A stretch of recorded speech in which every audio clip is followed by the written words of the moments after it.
ናቸው ይለዛ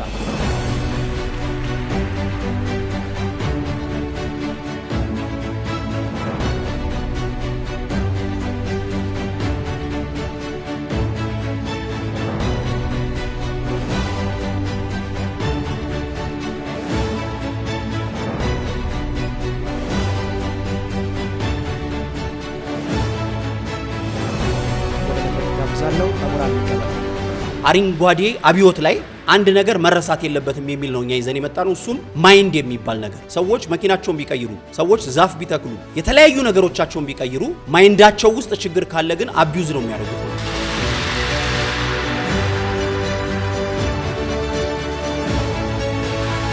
ድሮ ሰው መንጃ ፍቃድ ማውጣቱ የሀብታም መለኪያ ነበር። አሁን ግን መንጃ ፍቃድ ማውጣት እንደ አንድ የህይወት ጉዞ አድርጎ እየተያዘ ነው። ስለዚህ ሁላችሁም ወደዛ ውስጥ ገባላችሁ ማለት ነው። እዛ ውስጥ ስትገቡ የሚገጥማችሁን ነገር ነው የምነግራችሁ።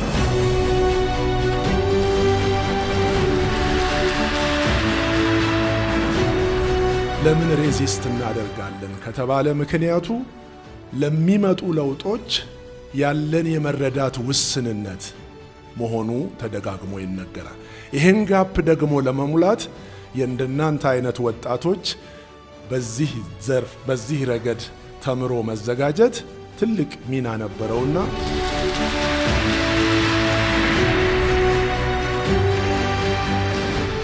ስምምነት ለመንገዱ ስንል ለምንድን ነው የሚያስፈልገው ሲባል መንገዱ ስምምነት ከሆነ ህይወት ይድናል፣ አደጋ ይቀንሳል፣ የተሻለ ትራንስፖርት አገልግሎት ይኖራል፣ ማህበረሰብ መተማመን ይፈጠራል። የእያንዳንዳችን ኃላፊነት ምንድነው? አሽከርካሪዎች ካሉ አሽከርካሪዎች አክብሮት ማሽከርከር፣ ቁጣን መቆጣጠር፣ ህግን ማክበር፣ ተሳፋሪዎች ብዙዎቻችን ስለሆንን አሽከርካሪን ማክበር፣ አክብሮት ማሳየት አለብን፣ ትሁት መሆን አለብን።